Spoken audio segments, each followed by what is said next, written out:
बड़ी सुंदर कथा है। हम किसी का गलत करके, किसी का दिल दुखा के, किसी की आत्मा को तड़पा के और लाख भी संपत्ति जोड़ी है, जब तक आप हो तब तक कोई बात नहीं, आपको उसका फल नहीं मिला, ये बात का बात है। लेकिन आपके जाने के बाद उस संपत्ति का हमने अलीगल कमा करके रखी है, उसका पूरा पूरा ब्यौरा तुम्हारी संतान को भरना पड़ेगा। आज राजा परीक्षित के जीवन में वही हुआ। राजा परीक्षित के जैसा आज तक कोई धर्मनिरपेक्ष राजा नहीं था। ना बेचारे ने कभी किसी के साथ गलत किया, लेकिन वारे तकदीर, वारे किस्मत, वारे समय की चौरासी, उन पूर्वजों ने मगध देश के राजा जरासंध को मारकर जो अनीति से, अन्याय से मुकुट लाके रखा था, वही राजा परीक्षित के जीवन में दुख का कारण बन गया। और दुख का कारण नहीं, मौत का कारण बन गया। इसलिए खून पसीने की मिलेगी तो खाएंगे, नहीं तो यारो हम भूखे ही सो जाएंगे। दौलत हराम की है वो किस काम की, खा लो कसम इसे हाथ ना लगाएंगे। किस काम की दौलत? अरे दौलत तो वैश्याएं भी कमाती है। अगर धन ही जोड़ना है तो वैश्याओं भी रोड पे कोठा बना करके धन जोड़ती है। धन बहुत कुछ हो सकता है, लेकिन धन सब कुछ नहीं है। धन से दवाई मिल जाएगी प्यारे, जिंदगी नहीं बचने वाली। धन से खाना मिल जाएगा, भूख नहीं मिटने वाली। धन से मेकअप मिल जाएगा, रूप नहीं मिलने वाला। और धन से कपड़े मिल जाएंगे, लेकिन इज्जत नहीं मिलने वाली। ध्यान देना, धन बहुत कुछ है, लेकिन सब कुछ धन नहीं हो सकता। धन से सुख अगर इस लोक में मिल रहा है, तो धर्म से सुख परलोक में भी मिलेगा। इस बात को भी मत भूलना। मैं ये नहीं कह रहा हूं कि धन मत कमाओ। दोनों तराजू का पलड़ा बराबर चलता रहे। भगवान दे रहा है तो धर्म का तराजू भी बिल्कुल बराबर रहना चाहिए। यहाँ अगर धन से काम चल रहा है तो धर्म भी होना। धर्म के बिना धन नरक में ले जाता है, याद रखना। चलो आए, छोटा सा कीर्तन करें और राजा परीक्षित जी की कथा में प्रवेश करेंगे। हरे रामा हरे रामा हरे रामा, राम राम सीता राम राम राम। हरे रामा राम राम सीता राम राम राम। हरे रामा राम राम सीता राम राम राम। हरे रामा राम राम, बोलो राम राम राम। हरे रामा राम राम सीता राम राम राम। हरे रामा राम राम सीता राम राम राम। हरे रामा राम राम सीता राम राम राम। हरे रामा राम राम सीता राम राम राम। हरे रामा हरे रामा हरे रामा राम राम सीता राम राम राम। हरे रामा राम राम सीता राम राम राम।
कर्म इंद्री काम नहीं करने लग गई, ज्ञान इंद्री मार्ग भटक गई। सोना क्रोध को उत्पन्न करता है। सोना ज्यादा पहनने वाला आदमी क्रोधी होता है, ध्यान देना, उसको गुस्सा बहुत जल्दी आएगा। और चांदी पहनने वाला आदमी शांत स्वभाव का होता है। जिसको क्रोध आता है, बहुत ज्यादा गुस्सा आता है, उन्हें पहनना चाहिए बहुत कम मात्रा में, चांदी ज्यादा पहनना चाहिए। अपने आप क्रोध कंट्रोल हो जाता है। और फिर भी कंट्रोल ना हो तो मोती पहनना चाहिए चांदी के साथ में, सफेद मोती जो आता है, उससे क्रोध पे नियंत्रण रहता है। और क्रोधी आदमी की जिंदगी का भरोसा भी नहीं रहता। एक बात ये भी ध्यान देना, जिनको क्रोध आता है वो कब अपने प्राण को गवा दे उसका भरोसा नहीं। क्योंकि क्रोध जब आता है तो कुछ न कुछ लेकर जाता है, या तो क्षति पहुंचा के जाएगा, हानि करके जाएगा, या आपको लेकर के जाएगा। ये तय है। मनुष्य का सबसे बड़ा काल है क्रोध। जिसने क्रोध को जीत लिया वो जग विजयी बन गया, और जिसने क्रोध को नहीं जीता प्यारे उसका कोई मतलब नहीं है। विजय प्राप्त करो अपने क्रोध पर। क्रोध आना जरूरी है पर समय पे आना जरूरी है, बेसमय नहीं। क्रोध अच्छी चीज है लेकिन समय पे आ जाए तब। राम जी ने क्रोध किया तो समुद्र महाराज आ गए, और भीष्म पितामह ने क्रोध किया तो बाण की सैया पे सो गए। लेकिन दोनों को फिर समय क्रोध आया था। राम जी को समय पे क्रोध आया और भीष्म पितामह को फिर समय क्रोध आया। जहाँ क्रोध करना था वहाँ चुप बैठे थे, और जहाँ चुप रहना था वहाँ क्रोध किया। क्या हाल हुआ? आज राजा परीक्षित चले, 3 लोगों को कभी नहीं छेड़ना, ध्यान से सुनना। एक, बैठे हुए नाग को, अगर नाग कहीं चुपचाप बैठा है तो उसको बैठने तो दूर से निकल जाओ, उसको छेड़ो मत। नाग को छेड़ने वाला संकट में रहता है। कृष्ण भगवान ने कालीदाह में नाग को छेड़ा था। क्या हाल हुआ कृष्ण भगवान का? कल कथा आएगी, बताऊंगा। सोए हुए बच्चे को कभी उठा करके भोजन नहीं कराना, दूध नहीं पिलाना, जहर पिलाने के बराबर बताया है। कृष्ण भगवान पल्ला पे सो रहे थे, पूतना ने सोए भगवान को उठाया, क्या हाल हुआ था? और एक तपस्या करते हुए संत को, पूजा करते हुए व्यक्ति को, और ध्यान से कथा सुनने वाले आदमी को कभी टॉर्चर नहीं करना चाहिए। कथा सुनने आना है, बैठ जाओ भैया, एक क्या मतलब बात करने से? हम कथा से पाप लेकर के जाते हैं, पुण्य लेके नहीं जाते, पाप लेकर के जाते। कैसे पाप? मेरा मन लगा है कथा में, मैं ध्यान से कथा सुन रहा, अब बगल वाला है, अरे भैया भैया, अब वो ध्यान मेरा कथा से, मतलब मेरे को पुण्य के मार्ग से उसने अलग किया। तो पाप किया या पुण्य किया? अब वो क्या लेके जाएगा? पाप लेके। तुम तो डूबे सनम, हमको भी ले डूबे। तुम तो बैठ गए। जहां भी कथा हो, यहाँ की बात नहीं कर रहा मैं। अब वही प्रमाण है। तपस्वी आदमी को, ध्यान में लगे हुए आदमी को, साधक को और श्रोता को कभी डिस्टर्ब नहीं करना चाहिए। डोंट टच मी, है, उनको डिस्टर्ब मत करो।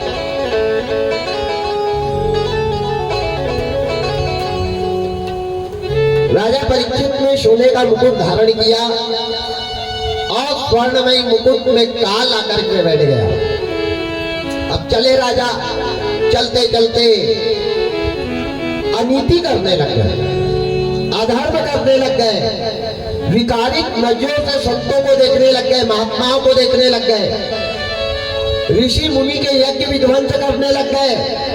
लेकिन इसमें राजा का कोई दोष नहीं है। शंकर भगवान पार्वती से कहते हैं, उमा इसमें किसी का दोष नहीं है। अरे उमा दोष दारुण की नाई, उमा दोष दारुण की नाई, सब न जावत राम गोसाई, सब न जावत राम गोसाई। उमा दोष दारुण की नाई, सब न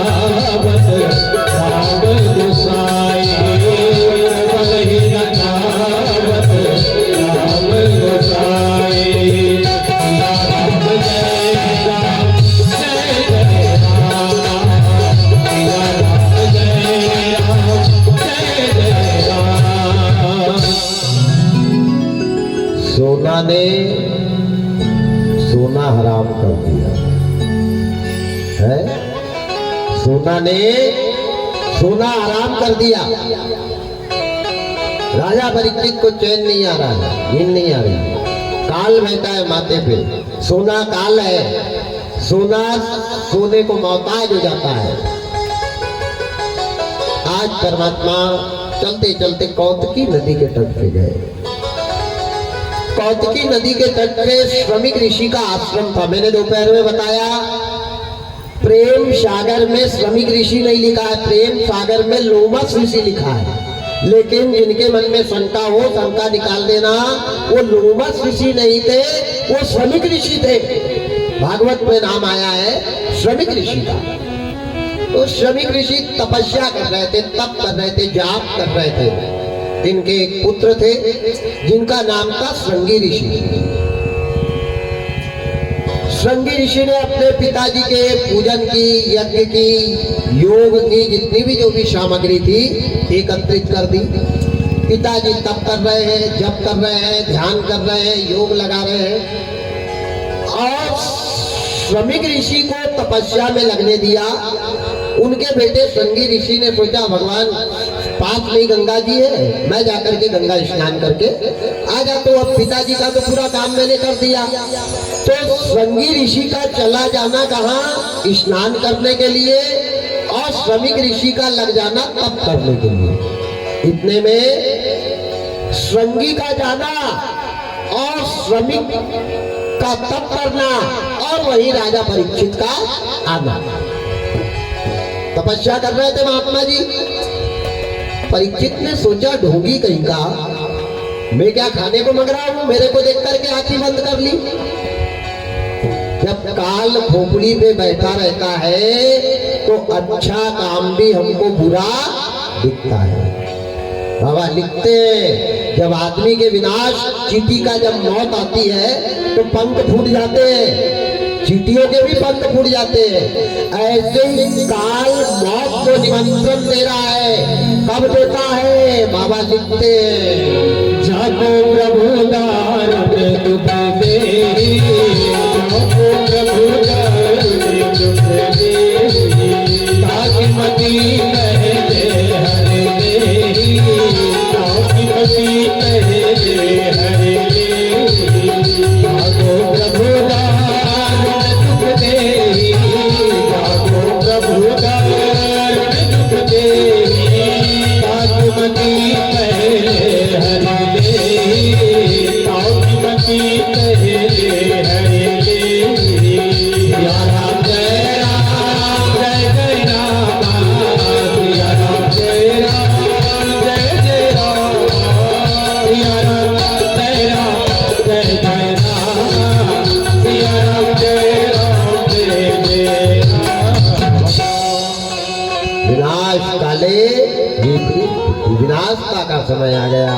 वारे परमात्मा, वारे विधाता, तब किसके साथ कहाँ क्या हो जाए भरोसा नहीं है। आज राजा परीक्षित ने जैसे देखा, ढोंगी कहीं का मेरे को देख करके आंखें बंद कर लिया है। क्या मैं तेरे से खाने को मांग रहा हूँ? क्या मैं तेरे से पीने को मांग रहा हूँ? क्या मैं तेरे से कोई दौलत मांग रहा हूँ? मेरे को देख के ढोंग कर रहा। वही बगल में एक तक्षक जाति का नाग मरा हुआ पड़ा था। ये नाग कहाँ से आया, कौन है, ये कथा रामायण में मिलेगी। अब ये नाग कब से पड़ा है यहाँ?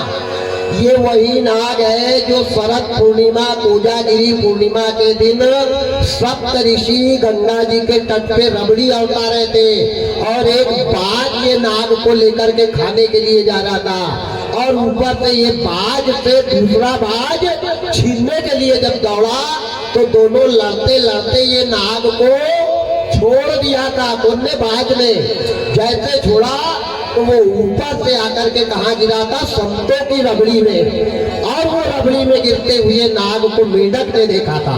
ध्यान मेरा, एक मेंढक ने देखा था तो मेंढक ने सोचा कि सप्त ऋषि गंगा जी में नहाने के लिए गए हैं, अगर ये आएंगे, ये सांप तो नीचे पेंडी में चला गया, ये आएंगे और रबड़ी खा लेंगे और रबड़ी खा लेंगे तो पूरे 7 महात्मा मर जाएंगे। ध्यान से सुनना, अरे ये पृथ्वी पे अगर एक जीव भी आया है ना, उसने भी परहित किया है, गिलहरी ने भी परहित किया है। राम जी जब सेतु बना रहे थे तो रेत में लोड करके शरीर में रेत फंसा के ले जाती थी गिलहरी। हम किसके काम आए? जिसने पैदा किया उसके काम नहीं आए हम। वारे परमात्मा, वो मेढक ने सोचा ये 7 ऋषि मर जाएंगे भगवान, अब मैं हूं मेढक, मेरी भाषा ये समझेंगे नहीं, खग जाने खग की भाषा मैं बताऊंगी भी तो ये समझेंगे नहीं, लेकिन ये 7 को मरने नहीं दूंगी मैं। इनको पता नहीं है, नाग पूरा चूड़ गया, रबड़ी में नीचे पिंडी में बैठ गया, रबड़ी चूड़ रही है और नाग गिरा पड़ा है। तो इनने कहा जैसे सप्तऋषि आएंगे वैसे मैं अपने प्राण गवा दूंगी, मैं मर जाऊंगी। अगर एक के प्राण जाने से 7 बच रहे हैं तो मैं बिल्कुल मर जाऊंगी। यही तो धर्म है, यही धर्म है। पहला धर्म हम लोगों का कौन सा है? परिहित सरिस धर्म नहीं भाई, पर पीड़ा सब नहीं हनुमाए, पर पीड़ा सब नहीं हनुमाए। परिहित सरिस धर्म नहीं भाई, पर पीड़ा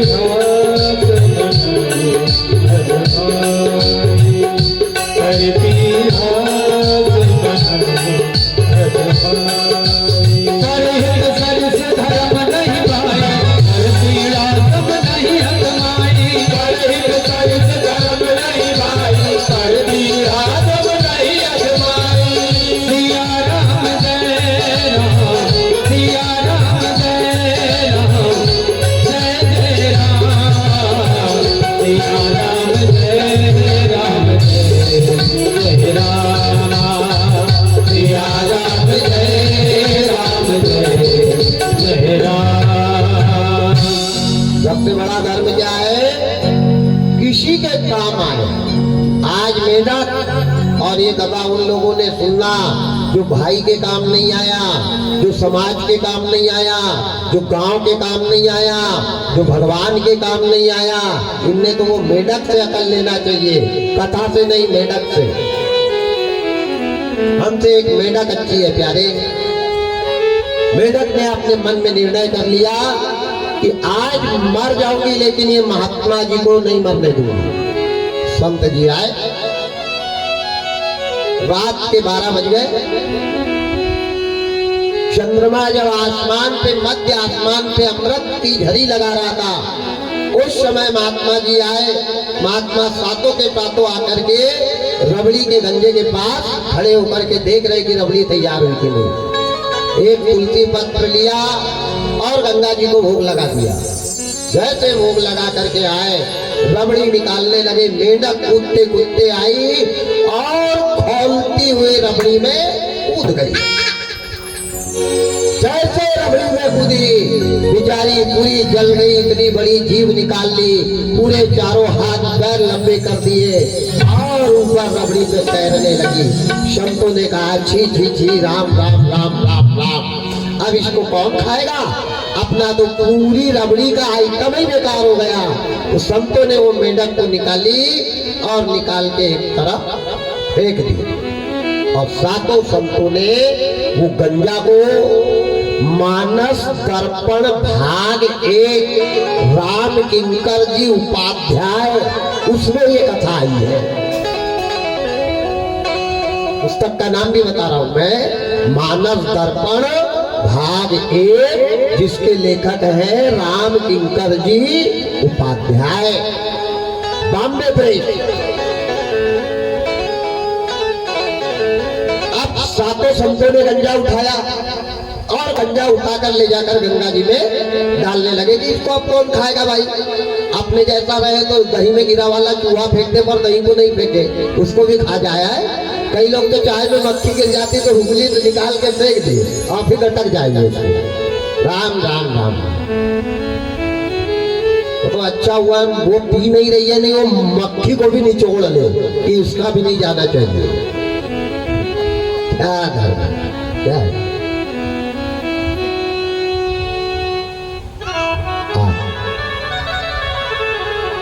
जैसे रबड़ी को गंगा जी में डालना चालू किया, पूरी रबड़ी जब बही है तो नीचे काला कलौटा भुजंगी नाग निकला।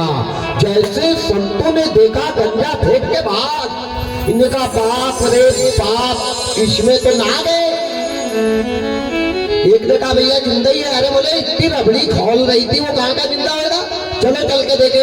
तो दूर से ही गए, देखो काल से सब डरता है, चाहे मरा हो या जिंदा हो, मरे से भी डर रहे हैं। इन्हें कहा भैया ये तो बहुत बड़ा नाग है और जाति का तक्षक है, तक्षक नाग है। तो संतों ने उसको लकड़ी से बाहर निकाला और जो मेंढक की तरफ देखा, इन्हें कहा अरे राम राम राम, अगर ये मेंढक रबड़ी में नहीं कूदती तो हम रबड़ी खाते, और रबड़ी खाते तो हम मर जाते।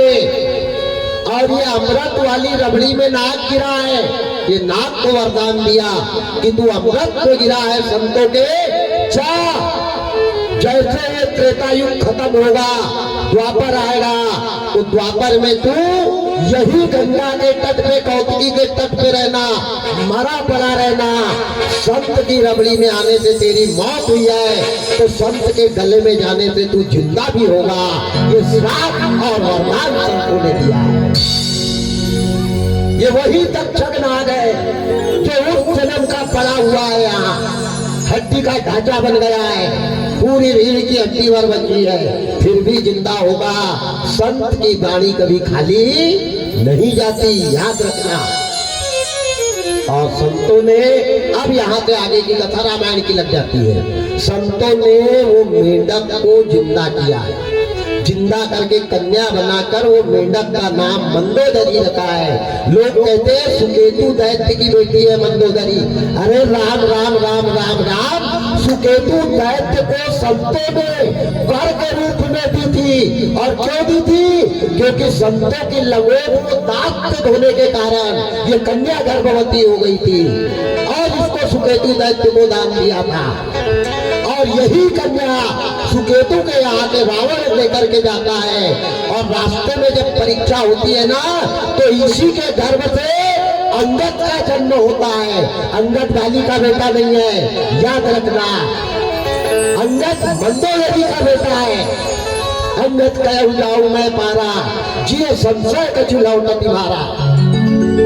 और सीता, सीता और अंगद सगे भाई बहन आए।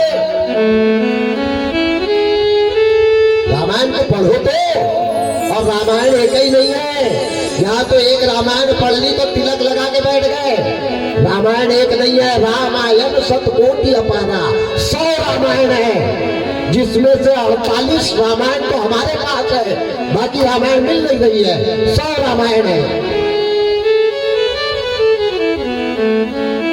क्या सीता जनक की बेटी है? क्या सीता धरती की बेटी है? सीता और अंगद सगे भाई बहन हैं, एक पेड़ के 2 फल। अंगद संतों के वीर्य का है और सीता संतों के रक्त की है। कर के रूप में घड़े में भर करके रावण के दूत लेकर के गए थे। लय घट जनक नगर ते गए हूँ, रामायण में चौपाई आई है। वही घट को रावण ने जनकपुरी में गड़वाया है, और जहां संतों का रक्त गया वो जनकपुरी में काल पड़ा है। ये सब रामायण की कथा है, इतना आसान नहीं है रामायण। एक चौपाई को दिन भर पढ़ते रहना, जितने बार पढ़ोगे उतने अर्थ निकलेंगे। रामायण का एक प्रमाण है। एक एक शब्द के हजार हजार अर्थ, हजार अर्थ। 3 महीना तक 3 अक्षर पे प्रवचन होते हैं, भ र प, 3 महीना तक। तो रामायण में कितनी चौपाई है? हमारी 7 पीढ़ी के मरे वाले भी आ जाए ना तो 10 चौपाई का अर्थ निकाल के नहीं बताए। इतना आसान नहीं है। 4 वेद, 6 शास्त्र, 18 पुराण से बड़ा ग्रंथ है रामचरितमानस। जिनको वेदों का ज्ञान नहीं, वो रामायण की कथा बता रहे हैं। पैसा कमाना सब कुछ नहीं होता। अरे पैसा तो रोड पे भी बैठ के भीख मांग के कमाया जाता है, याद रखना। लेकिन धन्य है मेरे राम जी, कई का घर चला रहे हमारे जैसे भिखारियों का। कई का घर राम के नाम पे चल रहा है। रामायण की कथा इतनी आसान, राम राम राम राम राम। मैं 3 दिन से बता रहा हूं, 4 वेद धर्म का पेड़ है और 4 वेद रूपी पेड़ में 18 पुराण फल है। और 18 पुराण अगर फल है तो रामायण 18 पुराण रूपी फल का रस है। 4 वेद पुराण अष्टदश 6 शास्त्र सब ग्रंथन को रस। जिनको वेद का एक मंत्र याद नहीं, वो क्या रामायण बताएंगे?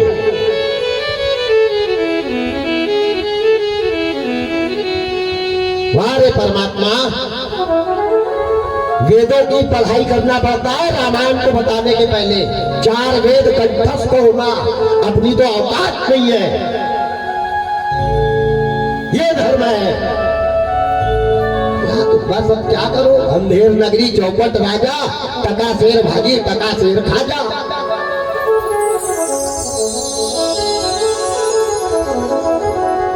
अपने गुरु के द्वारा ज्ञान अर्जित करके पब्लिक को बताना वो धर्म है। और किसी के ज्ञान को चोरी करके बताना, चोरी करने में भी अकल होना।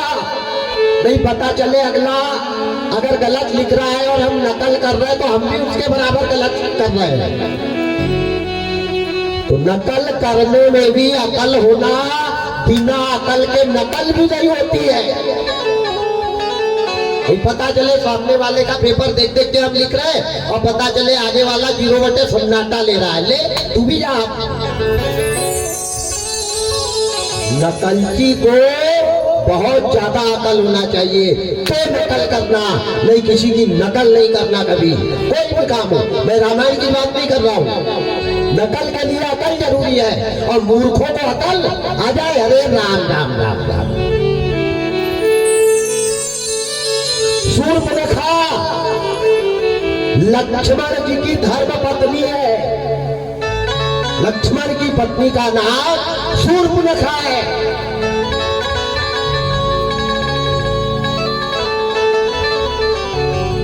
बड़ी अटपटी है रामायण की कथा भाई। शूर्पणखा कौन है? अहिनी। अहिनी किसको कहते हैं संस्कृत में? नागन को। और अहिनी लिखा है शूर्पणखा रावण का बहिनी और दुष्ट दलन दारुण दुख अहिनी। अहिनी यानी नागन। और लक्ष्मण कौन है? शेष नाग। शूर्पणखा कौन है? नागन। तो दोनों कौन हुए? ये यहाँ लीला करने आए हैं, ध्यान देना। और शूर्पणखा को राम नहीं, राम के 7 पीढ़ी के दादा भी आ जाए मार नहीं सकते थे। मारा क्या शूर्पणखा को? कोई नहीं। पूरी रामायण पढ़ लेना, बताना कि शूर्पणखा को कौन ने मारा। सारे राक्षस लंका के मरे हैं, लेकिन शूर्पणखा नहीं मरी है। वो अपने ध्यान को गई है और अपने पति की रास्ता देख रही है कि प्राणनाथ अब आ जाओ, हो गया रामचरितमानस।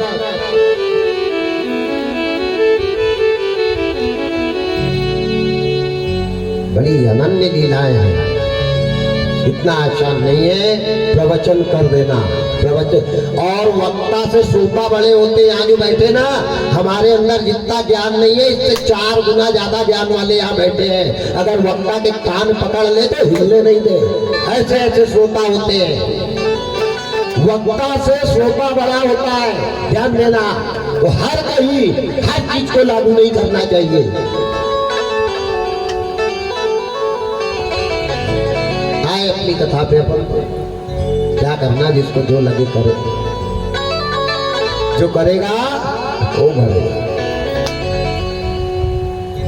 अपन तो भागवत करे, कल का दिन और है, परसों डेरा उठाएंगे बिच्छू का डेरा पीठ पे और कहीं जाके जमाएंगे दुकान अपनी। दुकानदारी है।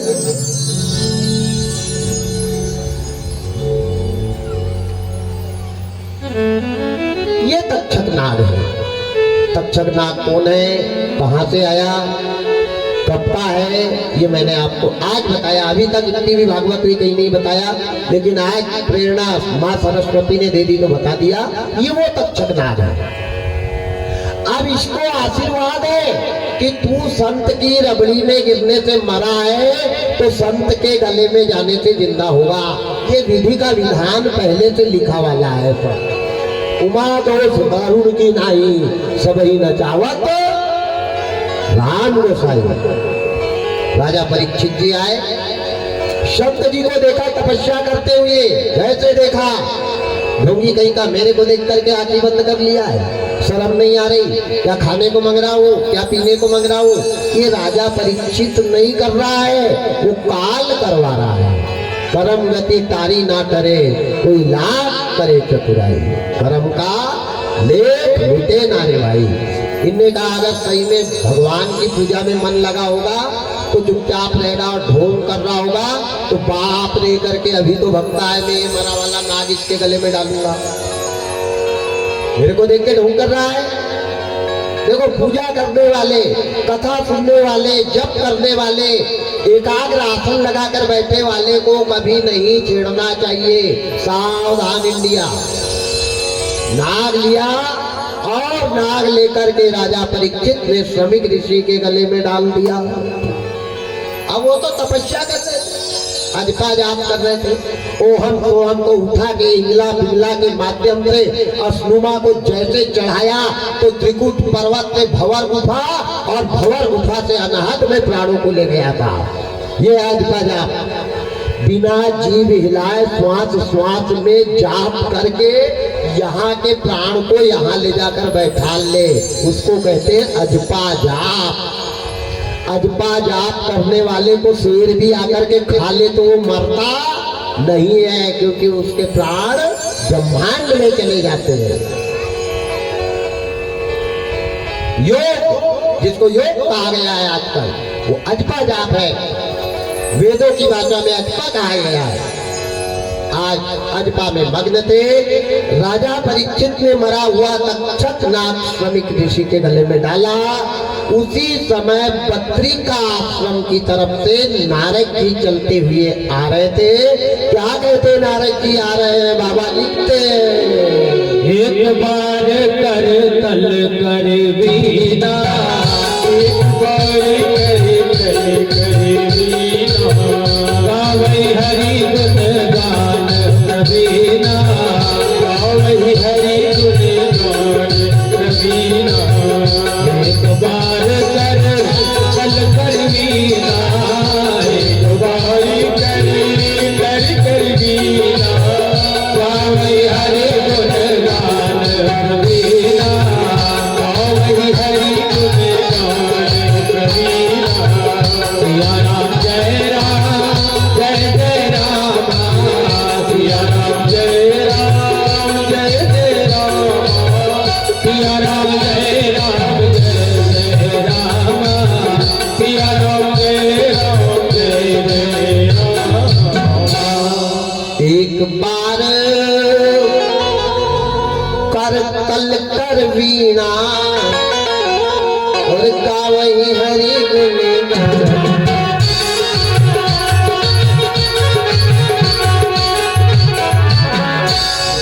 नारायण नारायण नारायण नारायण।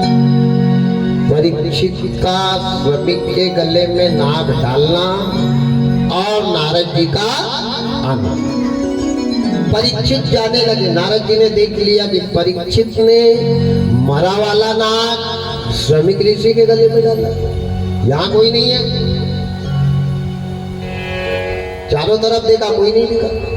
आगे देखा तो श्रमिक ऋषि के बेटे संगी ऋषि गंगा में नहा रहे थे। नारद का मतलब है जिसकी बात कभी ना हो रद्द, इति नारद। देवता के घर जाते थे, वहां भी चाय पीते थे। राक्षस के यहाँ आते थे, वहां भी चाय पीते थे। दोनों तबले पे आया था। मतलब नारद जी कैसे थे? कांग्रेस वाले आए तो बीजेपी का झंडा अंदर, और बीजेपी वाले आए तो कांग्रेस का झंडा अंदर है। देना जाए वहां दे, अपने तो गाय को मुखटी करना, दोनों कोने पे तो लगा दो, जो आ रहा पता कर लिया कौन आ रहा उसको अंदर कर दो। आओ भैया जयराम जी की गिलास में पानी पिलाओ, अकेलो आ, क्या करना। लेकिन हमारे मुर्गे की 1.5 साल में लगी रहती है। ये कलयुग है मेरे भाई, जितनी सावधानी और जितनी चाणक्य नीति से काम लोगे उतना राज करोगे। ध्यान देना, इसलिए मैंने कहा कि अपने जीवन में विदुर नीति और चाणक्य नीति जरूर पढ़ना, और जिनने चाणक्य नीति को ईमानदारी से पढ़ लिया वो कभी पराजित नहीं होगा, ये मेरा वादा है। जीवन मिला है, सारे ग्रंथ सारी पुस्तक तो पढ़ते हैं, चाणक्य नीति और विदुर नीति पढ़ना।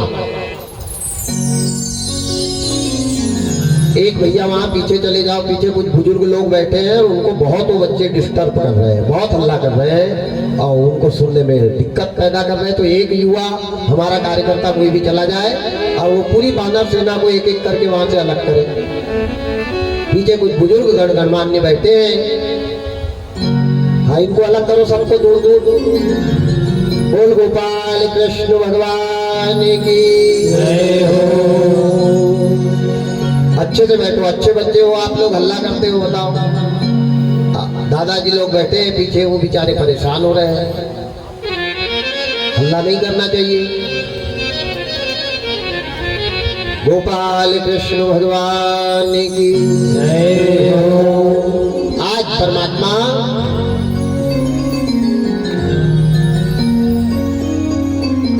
नारद जी दौड़ करके गए श्रमिक ऋषि के बेटे के पास, संगी ऋषि के पास। इन्हें कहा नारायण नारायण, संगी क्या कर रहे हो? इन्हें कहा नारद जी गंगा जी में स्नान कर रहा हूं। बोले नरक में जाओगे? अरे गंगा जी में स्नान कर रहा। नारद जी क्या कह रहे, जो गंगा में नहाएगा वो नरक में जाएगा? बोले बिल्कुल नरक में जाएगा। ध्यान देना शब्दों पे, क्यों नरक में जाएगा? बोले जिसका पिता परेशान है नरक में क्यों जाएगा? जिसका पिता घर में परेशान है, जिसका पिता दुखी है, जिसका पिता संकट में है, जिसका पिता मुसीबत में है, उसका बेटा गंगा नहाने जाएगा तो बताओ नरक में जाएगा कि वैकुंठ जाएगा? यहाँ पे बताओ। बोले नारद जी मेरे पिता ना परेशान है, ना संकट में है, ना मुसीबत में है, ना आपत्ति विपत्ति में। नारद जी ने हाथ पकड़ा, संगी ऋषि का हाथ पकड़ के लाया। बोले देख तेरा पिता परेशानी में है कि नहीं? जैसे संगी ऋषि ने देखा कि पिता के गले में काला नाग लटका हुआ है, घबरा गए, भुजाएं खोल गई, सीधा हथेली से निकलने लगा, लाल लाल आंखें हो गई और जोर जोर से आवाज लगाने लगे, पिताजी जागो, पिताजी जागो, पिताजी जागो। पिताजी तो अजपा में मग्न है। बड़ी सुंदर कथा है, ध्यान से सुनना।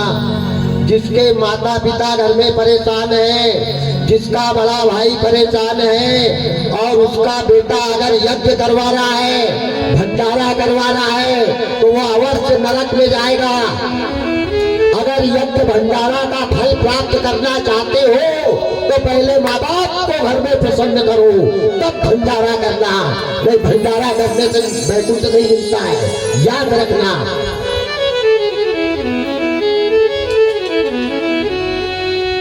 सबसे बड़ा राक्षस कौन है? शंकर भगवान ने भवानी को बताया, ध्यान से सुनना। सबसे बड़ा राक्षस, और कहाँ लिखा है? रामचरित्र मानस में लिखा है। माँ नहीं, क्या लिखा है? माँ नहीं मात, पिता नहीं देगा, माँ नहीं मात, पिता नहीं देगा, साधु संग करना नहीं देवा, साधु संग करवा नहीं देवा।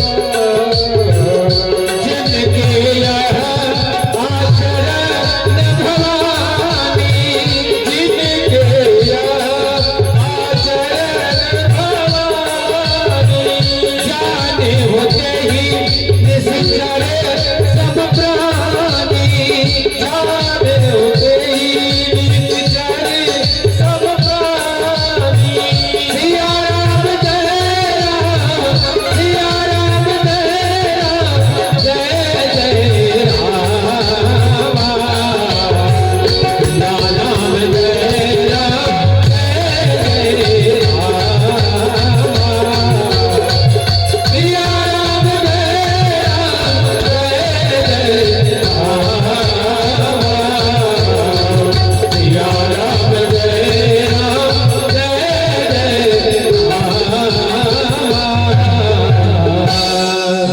बड़ा दानव कौन है? माँ नहीं, मात पिता नहीं देवा।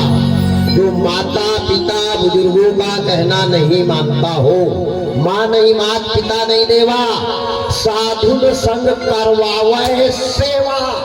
जो अपने से बड़ों से सेवा करवाता हो, जिनके यह आचरण भवानी, हे भवानी, कलयुग में जो इंसान ऐसा रहेगा उसको इंसान नहीं समझना, उसको क्या समझना? ते ही जाने ही निशिचर सम प्राणी, राक्षस के बराबर उसको समझना चाहिए। रामायण में लिखा है।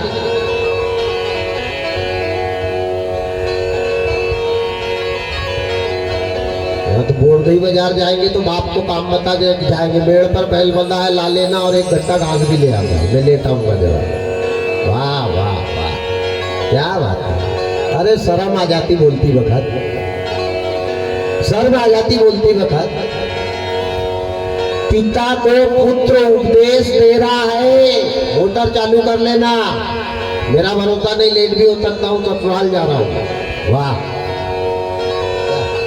क्या करेगी रामायण, क्या करेगी भागवत, क्या करेगा धर्म, क्या करेगी नीति, क्या करेगी रीति।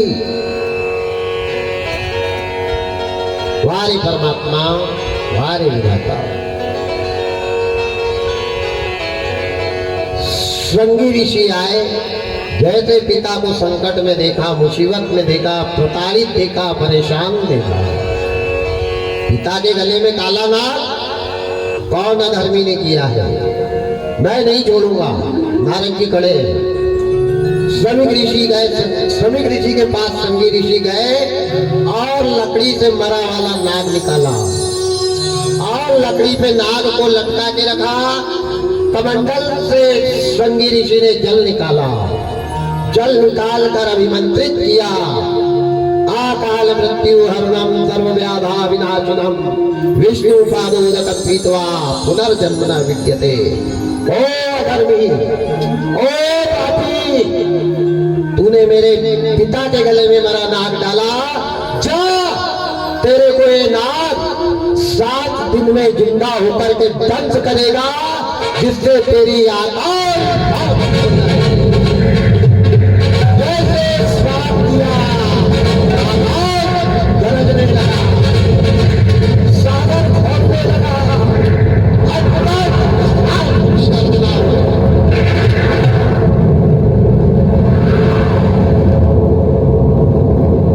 कमान से निकला बाण और जबान से निकले शब्द कभी वापस नहीं होते।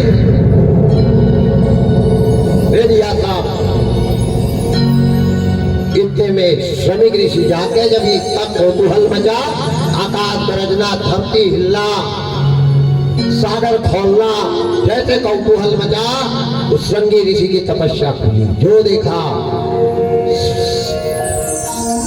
श्रमिक ऋषि ने श्रृंगी ऋषि को बहुत बोला, बेटा ये तूने गलत किया। अरे कुत्ता ने हमको अगर काट दिया तो क्या हम कुत्ते को पकड़ के काटे?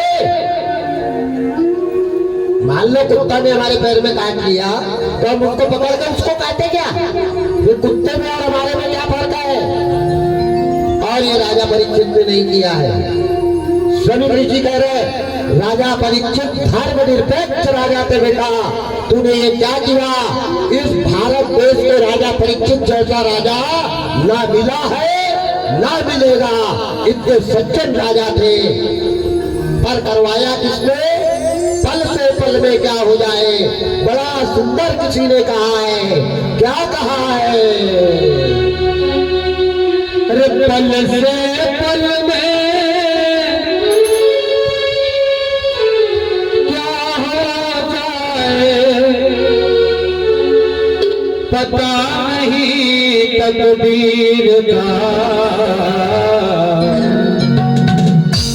गति ब्रह्मा की तर नटारे, अदब के रघुवीर का। गति ब्रह्मा की तर नटारे, अदब के रघुवीर का। पल से पल में क्या हो जाए, पल से पल में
राजा थे, काशीपुरी भंगी कर जाकर घड़ा उठाया नीर का, गति ब्रह्मा की करी न तारे अजब खेल रघुवीर का। कब क्या हो जाए, इतने धर्मनिरपेक्ष राजा कौन कह रहे हैं, समित ऋषि बेटा तूने गलत किया। वो राजा परीक्षित की गलती नहीं है, जरूर कोई ना कोई उसके साथ चाल हुई है। और चाल तो हुई थी, चाल क्या हुई थी, काल बैठा था कोपड़ी पर, राजा के विचार ऐसे नहीं थे। अच्छा एक बात और ध्यान देना, बहुत विचार और अपने जीवन में प्रैक्टिकल करना। मैं जो बता रहा हूं उसको जीवन में प्रैक्टिकल करके देखना। कुछ घर का खाना खाने से आदमी का मन विचलित होने लगता है। हर जगह खाना नहीं खाना चाहिए, किसके घर कैसा खाना बन रहा है। लक्ष्मण जी ने चित्रकूट से थोड़े आगे गए और राम जी के लिए जब फल तोड़ रहे थे ना, तो जैसे फल तोड़, अच्छा वो क्या था, चित्रकूट के आगे जहाँ पंचवटी थी, पंचवटी के बगल में राक्षसों का जंगल था। राक्षसों के द्वारा झाड़ लगाए थे फल के, राक्षसों का वन था वहाँ राक्षस लोग रहा करते थे। तो लक्ष्मण जी फल तोड़ने के लिए कंदमूल फल लाने गए, तो जैसे राक्षस की वो राजधानी में पहुंचे और फल तोड़ने लगे, तो तोड़ने से लक्ष्मण का दिमाग खराब हो गया। लक्ष्मण जी सोच रहे मैं काय के लिए आया होगा वनवास, मेरे को थोड़ी वनवास दिया, मैंने कोई ठेका लेके रखा है कि रोज दिन मैं जाऊं देख लो। जबकि लक्ष्मण ने अपने भाई के प्रति कभी गलत विचार नहीं लाए, पर वो पापी के द्वारा लगाए हुए फल को तोड़ते बराबर विचार बदल गए।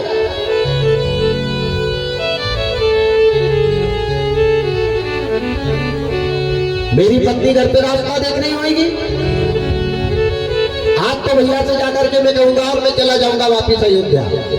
फल तोड़े और जैसे वो सीमा पार करी कि फिर दिमाग आ गया, भगवान मैंने मेरे भाई के बारे में इतना गलत सोच लिया। दौड़ करके गए, राम जी से पूरा बताया कि भगवान, प्रभु पैर पकड़ लिए, रोने लगे, कहने लगे आज तक मैंने आपके बारे में गलत नहीं सोचा, लेकिन भगवान ये पापी मन आज आपके बारे में गलत सोच रहा था। तब राम जी ने कहा लक्ष्मण इसमें तुम्हारा दोष नहीं है मेरे भाई, ये जो फल तुमने लाए हैं ये राक्षसों के द्वारा पकाए हुए फल है और उसका प्रभाव तुम्हारे ऊपर हो गया। ऐसे ही जैसा खाओगे अन्न वैसा बन जाएगा मन। याद रखना, हर जगह अनाज नहीं खाना चाहिए। अन्न का प्रभाव भी मानव को विचलित करता है, बुरे काम करने पे मजबूर कर देता है। कौन सी बाइक कैसी स्थिति में खाना बनाती है। और आज कलयुग में, बुरा मत मानना, बात खुल गई है तो बता दे रहा हूँ, कलयुग में तो बिल्कुल भी अनाज किसी के घर नहीं खाना चाहिए। भूखे रह जाना, घर में आ जाना, लगे तो कपड़े में 4 रोटी और चटनी पास में बांध के ले जाना, पर घर का खाना। जिस परिस्थिति में नारी का मुंह नहीं देखा जाता, उस परिस्थिति में नारी गेहूं चुनती है, बोलो चुनती है कि नहीं। 7 दिन के लिए रजस्व धर्म से होती है, वो नारी गेहूं बिनती है, चावल बिन रही है। राम राम राम राम राम, आग लगे उनकी बुद्धि में।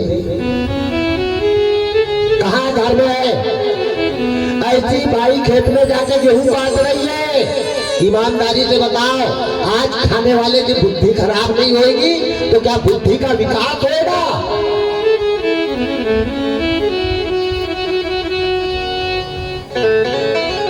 ऐसी माताओं को नदी पे, तालाब पे, हेडपंप पे, कुआं पे हाथ नहीं लगाना चाहिए। जो नारी ऐसी कंडीशन में नदी, तालाब, कुआं, हेडपंप को हाथ लगाती है, वो गंगा को अपवित्र करने का पाप अपनी खोपड़ी पर लेती है। ये भी वही भगीरथ ने लाई वाली गंगा है, ये कोई हमने आसमान से नहीं लाई है।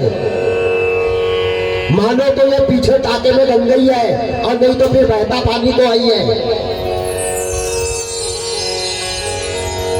दूर की बात क्या बताऊं, ऐसी माताओं को गोबर को हाथ नहीं लगाना चाहिए, क्योंकि हिंदू धर्म में सब सबसे पहले गोबर के गणेश बना के पूजन करते, बोलो भाई करते कि नहीं? ऐसी माताएं कंडा थाप रही है, कंडा थाप के सुखा के रखे, वही कंडा चूल्हे में जले और वही कंडा की आग में दुर्गा मैया को कपूर की राख दे रहे हैं। आग लगे बुद्धि उनकी, वो दुर्गा यहाँ गांव में रहेगी? क्या करना है? विचारा कभी? सोचा कभी? और गांव में तो ये गांव आप लोगों का बहुत अच्छा है मेरे भाई, मैं प्रणाम करता हूँ ऐसी गांव की माताओं को, ऐसे गांव को। शहर में तो ऐसी माताएं खाना बना रही हैं, आग लगे, क्योंकि पढ़ी लिखी है शहरों में सब। ऐसी रजस्व धर्म वाली माता खाना बना रही है, अरे राम राम राम राम राम, और वही भोग भगवान को लग रहा है।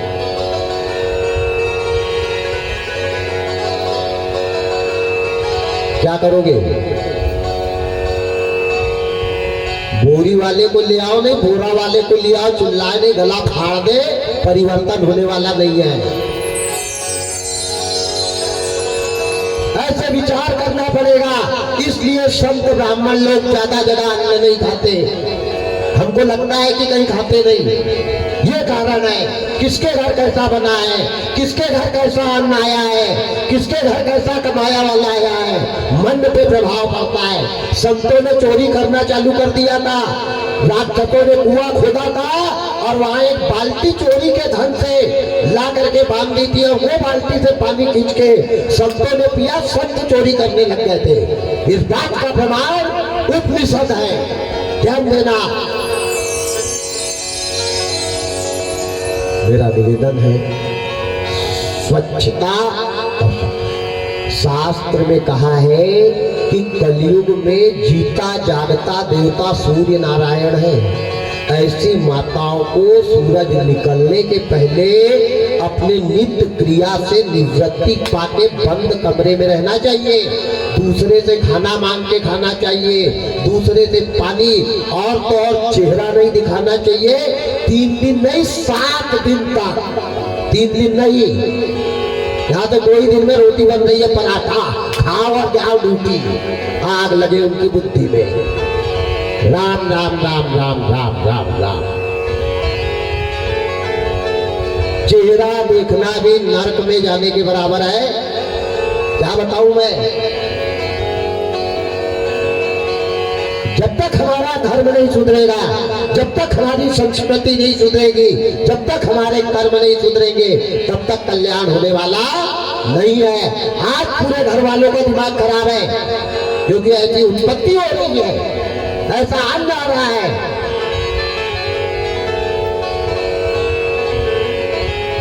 बड़ी विडंबना है, बहुत सोचना पड़ेगा। थोड़ा बहुत बिगड़ा रहे देश तो सुधारे आदमी, पूरा ही चारों तरफ से, और जिसमें पढ़े लिखे लोगों ने तो सत्यानाश कर दिया है। जितने पढ़े हैं उतनी मर्यादा का खंडन हुआ है। क्या करेगा शंकर जी? लोटा भर चढ़ाओ नहीं, टैंकर भर डाल दो, कुछ होने वाला नहीं है, याद रखना। मन में जमाने भर का छल और लगे हैं एक लोटा जल, हो जाएगा पूरा। अपने विचार, अपने कर्तव्य को सुधारो, अपनी दिनचर्या सुधारो। अपना गाय के कोठे में भी नारी ने प्रवेश नहीं करना चाहिए, ये शास्त्र बताता है। आपकी मर्जी, कल का दिन और है, जो लगे वो करना। हमारे परमात्मा राजा परीक्षित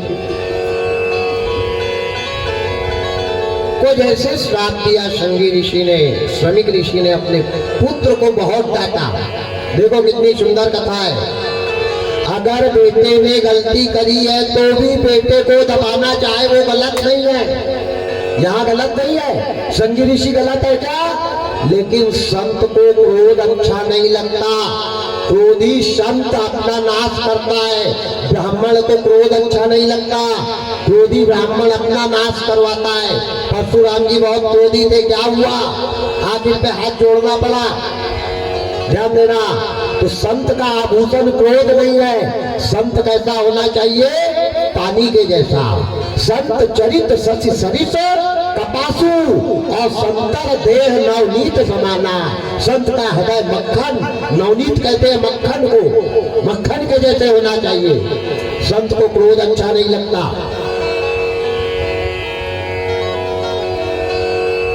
कौन सिखा रहा है? पिता। किसको? अपने पुत्र को। गलत किया अगले ने, लेकिन उसने गलत किया तो तूने भी गलत कर दिया, तो तेरे में और उसमें फर्क क्या है? क्या फर्क है?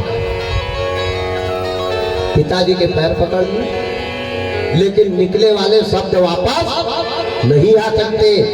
तब जिसके गले में नाग डाला था वही श्रमिक ऋषि ने नारद जी को भेजा। कहाँ? परीक्षित के पास। तो भैया बहुत अच्छा राजा है, उसके जैसा राजा नहीं, और उसने ये नाग नहीं डाला, ये मेरा मन कह रहा है। ये डालने वाला कोई और है। उमा दोष दारुण की नाही, सबई नचावत राम गोसाई। वो काल नचा रहा है। तुम जाओ और अकाल मौत से बचने का कोई उपाय करने का। अच्छा, मरने का कितने दिन में श्राप दिया? 7 दिन में। और राजा परीक्षित कोई श्राप नहीं मिला है। यहाँ जितने बैठे हैं सभी को 7वें दिन जाना है। बोलो भाई, जाना है कि नहीं? और नाग का नाम तक्षक नहीं है, तक्षक मौत है। और ये 7वें दिन सबको आएगी, 7वें दिन सबको आएगी। तो 7 दिन में ही जोड़ना है, 7 दिन में ही छोड़ना है, और सबको छोड़ के 7 ही दिन में जाना है। तो भागवत 7 ही दिन की इसलिए होती कि जो 7 में नहीं सुधरा वो 700 में भी सुधरने वाला नहीं है। कोई राजा परीक्षित कोई मौत नहीं आएगी, मरता तो सब है। अकाल मौत हो मरे जो काम करे चांडाल का, और काल भी उसका क्या करे? जो भक्त हो महाकाल का, जो भक्त हो महाकाल का। तक्षक क्या है? मौत है। कितने दिन में आएगी? 7 दिन में। किसको डसेगी? सबको। तो जब सबको ये 7वें दिन जाना है तो 7 दिन में बचने का भी तो उपाय करो। मुक्ति का कोई तू जतन कर ले, रोज थोड़ा थोड़ा हरि का भजन, थोड़ा आज मुक्ति का कोई तू जतन कर ले, मुक्ति का कोई तू जतन कर ले।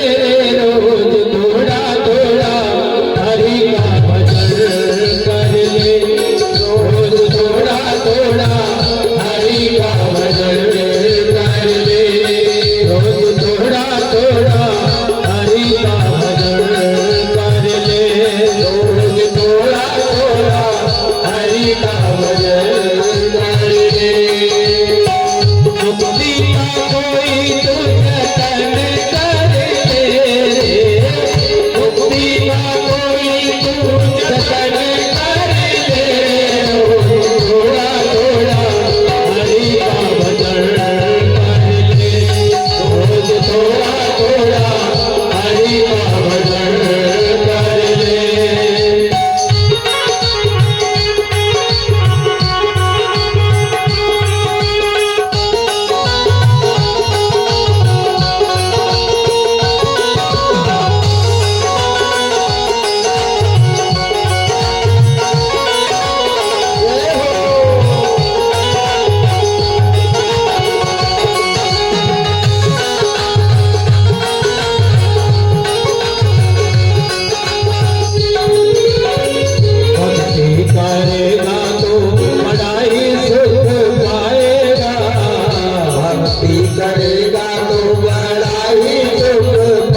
पास जाने वाले हो, मुक्ति का कोई तू जतन कर ले।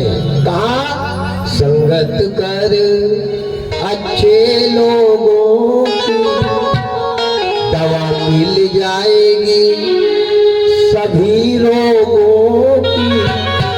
जाओ कोई अच्छा आदमी ढूंढो अगर बचना है तो।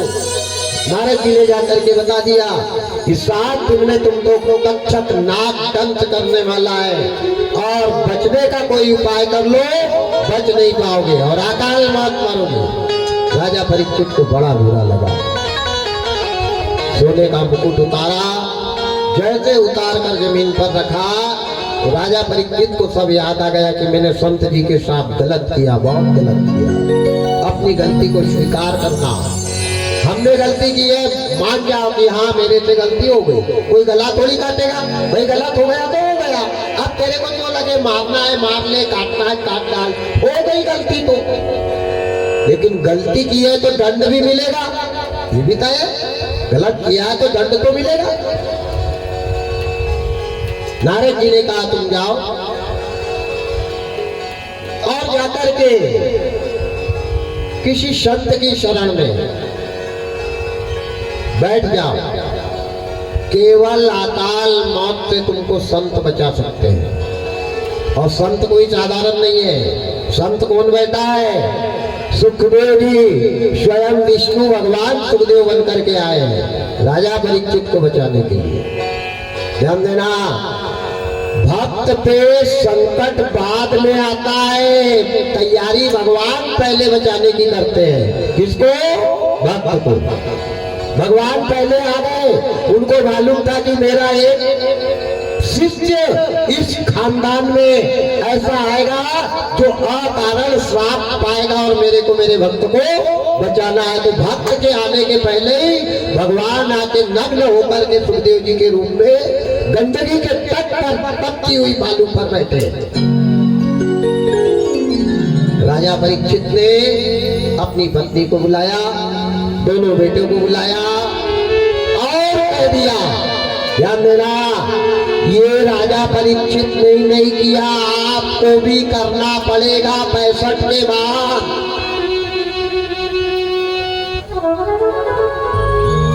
65 तक जोड़ो और 65 के बाद सबको छोड़ो।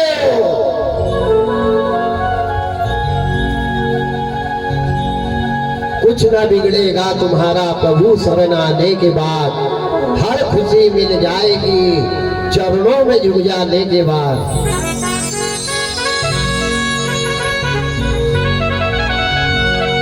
आज राजा परीक्षित छोड़ गए, आपको छोड़ना पड़ेगा। और वही राजा परीक्षित ने दुनिया में जितने आए हैं ये सब 7वें दिन जाने वाले हैं। 8वां दिन ही नहीं बना है, बना है क्या? जिंदगी 7 दिन की है प्यारे, 8वें दिन की जिंदगी नहीं है। आज राजा परीक्षित ने अपनी पत्नी को बुलाया, दोनों बेटे को बुलाया और बुला करके गले से लगा के कहा, बेटा मेरे को 7 दिन में मरना है और 7 दिन में मैं अपने जीवन का कल्याण। अरे 7 दिन तो बहुत बड़ा समय है। जनक जी हरिश्चंद्र के पिता त्रिशंकु को 3 घड़ी में मुक्ति मिली थी, लटक करके 3 घड़ी में। त्रिशंकु जो राजा थे ना, 3 घड़ी, यहाँ तो 7 दिन है, बहुत है प्यारे 7 दिन। सुधरने के लिए 7 मिनट पर्याप्त है और बिगड़ने के लिए 7 दिन भी कम पड़ जाते हैं। सुधरने वाला 7 शब्द सुन के सुधर जाएगा अगर दिमाग होगा तो, और नहीं 7 दिन बैठा रहे तो भी उसमें औंधे घड़े पे 4 इंची ट्यूबवेल भी चालू कर दोगे तो क्या वो घड़ा भरेगा? वाह रे परमात्मा, वाह रे विधाता। आज राजा परीक्षित ने अपना घर, अपना परिवार सब पुत्रों को सौंप दिया और कहा, बेटा कोई दुख मत बनाना, जाना आदमी है, आए हैं तो जाएंगे। राजा रंग फकीर, कौन सिंहासन चढ़ गया, कौन बना जंजीर, छोड़ के जाना है तो कम से कम सत्य की शरण में चले जाए। जिसको जोड़ा उसको छोड़ना पड़ेगा। छोड़ा है और छोड़ेंगे, हम भी छोड़ेंगे, सबको छोड़ना है। इस धरा का धरा धराया सब कुछ इस धरा पर ही रह जाएगा। राजा परीक्षित ने मन को मारा। देखो, भक्ति को प्राप्त करने के लिए मन का वशीकरण होना। अगर मन वश में है तो भक्ति हमारी है, और मन वश में नहीं है, मन चलायमान है, मन उलझा है, तो भक्ति हमारी हो ही नहीं सकती। और जब तक भक्ति नहीं आएगी तब तक भगवान हमारी आवाज नहीं सुनेंगे। भगवान भक्त के वश में है, भक्ति के वश में है। पूजा पाठ लोभी ढोंग के वश में नहीं है, ध्यान देना। और भक्ति करने के पहले मन को मारना पड़ता है। जब तक चंचल मन नहीं मरेगा तब तक भक्ति होने वाली नहीं है। मन के जीते जीता है, मन के हारे हार। आज राजा परीक्षित ने अपनी वासनाओं को दमन किया, अपने मन को मारा, 10 इंद्रियों को एक जगह पकड़ा। साधन धाम मोक्ष कर द्वारा, साधन ही मोक्ष है। चले चलते चलते चलते चलते शंकादिक ऋषि के पास गए। विनम्र भाव, बाबा गुरुदेव, मेरी 7 दिन में अकाल मौत होने वाली है, क्या शरणागति को आप शरण दे सकते हो? मैं शरणागत हूं प्रभु, संतों के पास जाओ। संतन के संग लाग रे तेरी बिगड़ी बनेगी। संतन के संग लाग रे तेरी बिगड़ी बनेगी। संतन के संग लाग रे तेरी बिगड़ी बनेगी। संतन के संग लाग रे तेरी बिगड़ी बनेगी।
शरण में जाने से काल भी, संत काल से बचा लेते हैं, ध्यान देना। संत काल से बचा लेते हैं।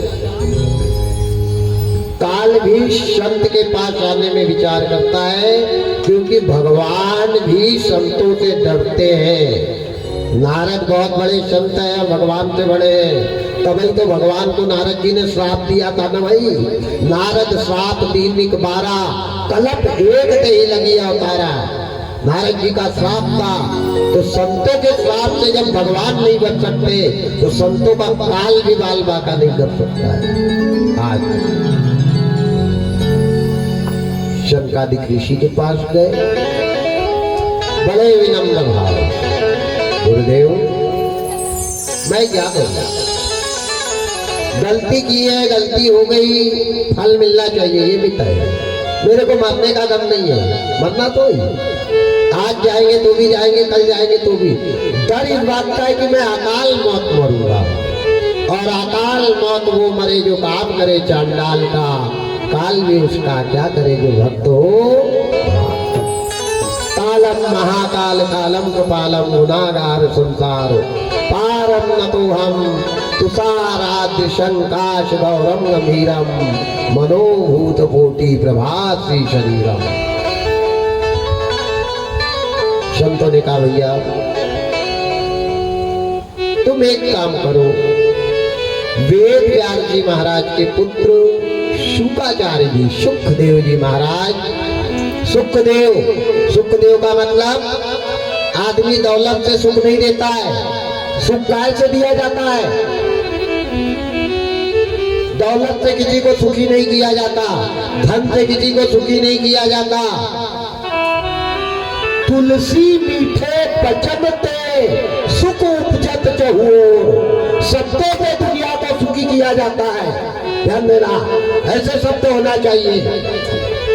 एक आदमी के पास बैठ जाओ तो सिर दुखना बंद हो जाता है उसकी बात सुन के, और एक के पास बैठो तो अच्छा खासा सिर तड़कने लग जाता है। क्या करोगे?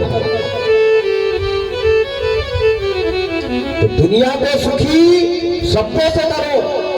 और तुलसीदास जी दोहावली में लिखते हैं कि तुलसी मीठे वचन ते सुख उपजत चहु, मीठे शब्दों से सुख बरसता है, दौलत से नहीं। दौलत से सुख, अरे राम राम राम राम राम, दौलत से तो नींद नहीं आती है। बिस्तर अच्छा मिल जाए ये आपके भाग्य है, और अच्छे बिस्तर पे नींद आ जाए ये आपके अहोभाग्य है। अच्छा भोजन घर में बन जाए ये आपके भाग्य है, लेकिन पेट भर आपसे खिला जाए ये आपके अहोभाग्य है। धन घर में मिल जाए ये आपके भाग्य है, लेकिन धन से धर्म करने को मिल जाए ये आपके अहोभाग्य है। कहीं का बिस्तर है तो नींद नहीं है, कहीं के घर में पूरन पूरी बन रही तो शुगर की बीमारी घुसी है। खाना है पर खा नहीं सकते, नींद है पर सो नहीं सकते, धन है पर दे नहीं सकते। किस काम का बिस्तर, किस काम का खाना, किस काम का धन हो।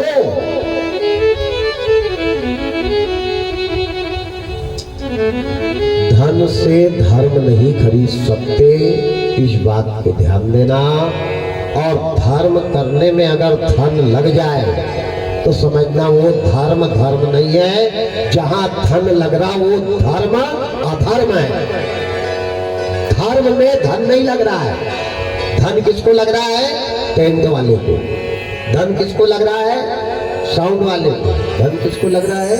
पंडित को। भगवान को धन लग रहा क्या? भगवान को सच्चा मन होगा।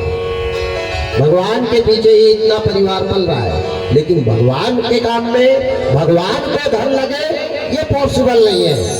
भगवान के भक्तों को धन लग रहा है, भगवान। तो धन से धर्म नहीं खरीद सकते मेरे भाई। धर्म खरीदने के लिए सच्चा मन होना। सबरी के पास धन नहीं था, मन था। प्रहलाद के पास धन नहीं था, मन था। विभीषण के पास धन नहीं था, मन था। केवट के पास धन नहीं था, मन था।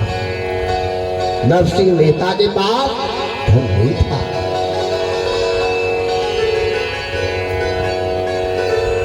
आज धन है पर मन लागा मोरा यार राम की फकीरी में। जो सुख पायो राम भजन में, वो सुख ना ही अमीरी में। मन लागा मोरा यार राम की फकीरी। बता दिया रास्ता। अच्छा रास्ता बताकर रास्ते पे चलाने वाला मिल जाए, ये भी आपके कोई जन्म के कमाए वाले पुण्यों का फल है। अच्छा रास्ता बताने वाला मिल जाए, ये भी आपके पुण्यों का प्रताप है। ध्यान देना, नहीं रास्ता तो कई बताते हैं। वारे परमात्मा, आज सुखदेव जी की शरण में राजा परीक्षित गए। बड़ा सुंदर प्रश्न किया है। मरते मरते भी ज्ञानी आदमी, धर्मात्मा आदमी जब एक कल्याण के लिए प्रश्न करके जाते हैं, मरते मरते भी। राजा परीक्षित गए, हाथ जोड़ के खड़े हैं। गुरु के पास कैसे जाना, माता पिता के पास कैसे जाना, बड़ों के सामने कैसे जाना, ये सब महत्व की बातें हैं। बड़े विनम्र सरल भाव से गए। जैसे सुखदेव जी ने राजा परीक्षित को देखा, बुलाया, आओ। राजा कैसे आए? उन्होंने कहा, गुरुदेव मेरा कोई नहीं है, अब केवल आप हो। शरण में तुम्हारी हम आए गुरुवर, सहारा हमें दो तुम्हारा गुरुवर। अब आपका सहारा चाहिए। कहने के लिए बहुत कुछ है, बेटा है, माल है, खजाना है, गाड़ी है, संपत्ति की कमी नहीं है। कहने को सब कुछ पर कुछ भी नहीं है। तुम्हारी कृपा के बिना कुछ नहीं है। अब हमको भाव से उबारो गुरुवर, सहारा हमें दो तुम्हारा गुरुवर। परमात्मा मेरे को सहारा दो। कहने को सब कुछ है, लेकिन संकट आया तो ना बेटा साथ आया, ना बेटी साथ आई, ना परिवार साथ आया, ना पत्नी साथ आई, और जो कमाया वो तो ताले के अंदर ही मेरे साथ चल करके नहीं आई। कहने को सब कुछ पर कुछ भी नहीं है। तुम्हारी कृपा के बिना कुछ नहीं। दर पे तुम्हारे भिखारी गुरुवर, सहारा हमें दो तुम्हारा गुरुवर। भगवान गुरुदेव, जब तक मैं माया में था तब तक तुम्हारी याद मेरे को नहीं आई। तुम्हारी याद कब आई?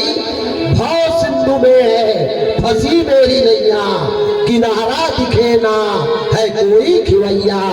आकर किनारे लगा दो गुरुवर, सहारा हमें दो तुम्हारा गुरुवर। माया में जब तक था तब तक मेरे को तुम्हारी याद नहीं आई, और जब मौत ने पीछा किया तो गुरुजी मेरे को तुम्हारी याद आई है, और अब मेरे को बचा लो। क्या हुआ परीक्षित? मेरे को गुरुदेव मरने का गम नहीं है। गम इस बात का है कि मैं अकाल मौत मरूंगा। मैंने कभी एक चींटी को भी नहीं मारा गुरुजी।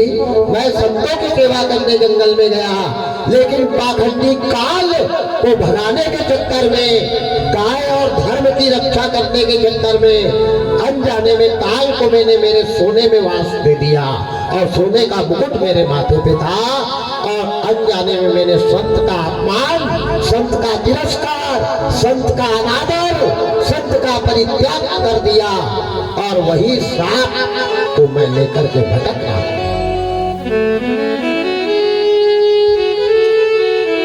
गुरुजी, मरने का गम नहीं है।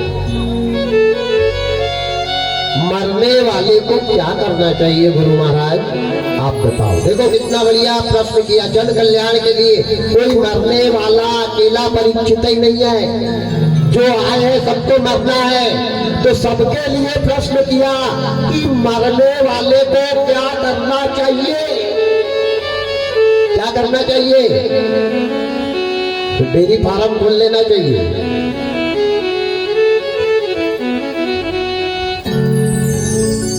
मरणात्मा को, मरने वाले को त्याग करना चाहिए। कौन ने बताया? सुखदेव जी ने। राजा परीक्षित, मरने वाले व्यक्ति को त्याग करना चाहिए। काय का त्याग? वासना का त्याग, मोह का त्याग, ममता का त्याग, भोग का त्याग, घर का त्याग छोड़ना नहीं चाहिए, त्यागना चाहिए। घर में रहकर त्याग करो। घर छोड़ के जंगल में दाढ़ी बढ़ा के मत भागो। संत घर में बनो, संन्यास घर में लो, योगी घर में बनो। घर के अंदर जो संन्यास नहीं ले सकता, माया को छोड़ना नहीं है। माया में रहकर माया को भूलकर और मायापति का जो भजन करता है वो सन्यासी है। और हम कैसे हैं? पानी में मीन प्यासी मोहे सुन सुन आवत हाथी। पानी में मछली प्यासी मर गई। प्यारे, राजा परीक्षित की कथा ये सिखा रही है कि छोड़ना है, त्याग करना है। घर में रहकर माया में रहकर, जैसे कीचड़ में कमल, कमल कीचड़ में खुलता है, गंगा जल में आज तक कमल खुलते नहीं देखा होगा। सफा पानी में कमल नहीं खिलता, जहाँ गंदगी और तालाब रहता है वहाँ कमल खिलता है। लेकिन कीचड़ में खिलने के बाद भी कीचड़ का दाग कमल पे नहीं रहता। ऐसे तुम्हारे को माया में रहकर माया को भूलकर मायापति के भजन में मग्न होना है। कबीरा खड़ा बाजार में मांगे सबकी खैर, और ना काहू से दोस्ती ना काहू से बैर। त्याग करो। परीक्षित जी ने कहा, गुरुदेव मैंने सब त्याग कर दिया है। घर जोड़ा, परिवार जोड़ा, बच्चा जोड़ा, मोह छोड़ी, ममता छोड़ी, और आखिरी सहारा तुम्हारा है गुरु जी। अब मारो या उबारो, अब आपकी शरण में मैं आकर के बैठ गया। मर तो गया मैं, 7वें दिन मर गई है, आज से ही अपने आप को मरा सोच लिया। और जब तक अपने आप को मरा सोचकर भागवत नहीं सुनोगे, तब तक भागवत सुनने का फल भी नहीं मिलेगा। राजा को फोकट में ही परीक्षित को मोक्ष नहीं मिला। क्या क्या छोड़ करके गया है और हम क्या छोड़ के आए हैं। इतना आसान नहीं है भागवत का फल प्राप्त कर लेना। मन के ऊपर जब तक बस नहीं चलेगा तब तक भागवत सुनने का फल नहीं मिलेगा। यहाँ तो 3 घंटा में 500 बार मन दौड़ रहा है। राजा परीक्षित का 700 बरस तक मन नहीं हिला था, आसन नहीं हिलाया था। तब परीक्षित को मोक्ष मिला है। आज राजा परीक्षित गंगा जी की आध्वनि ली है, गुरु को साष्टांग प्रणाम किया है और गुरु की शरण में जाकर के बैठ गए। अपने आप को मरा सोच लिया। भाई 7वें दिन तो मरना ही है ना, जिससे आज से अपन मर गए। मन लगाओ भागवत में, भगवान में। मर रहा है ये मन को इधर उधर मत जाने दो। हर लागी रे लागी, लागी रे लागी, सत्संग में सुरता लागी। लागी रे लागी, लागी रे लागी, सत्संग में सुरता लागी। लागी रे लागी,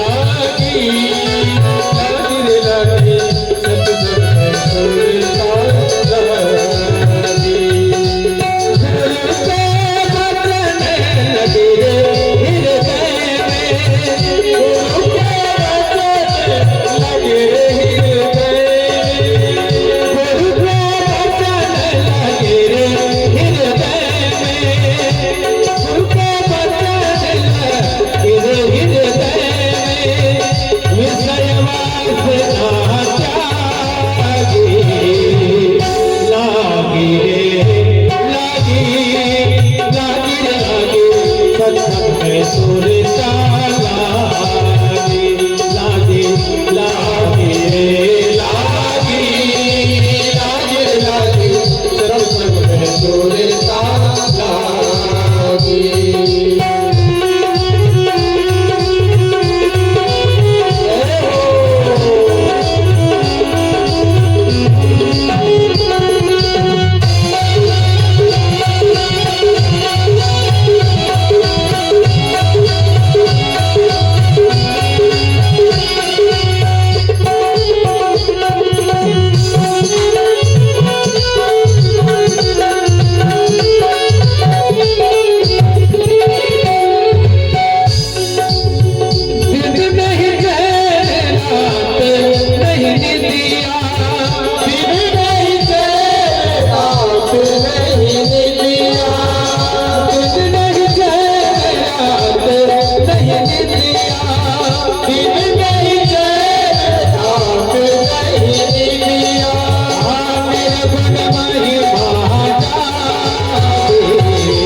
लागी रे लागी, लागी रे लागी, सब में सुरता लागी।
लगन लगावे, जब तक लगन नहीं लगेगी तब तक भजन का फल मिलने वाला लगन।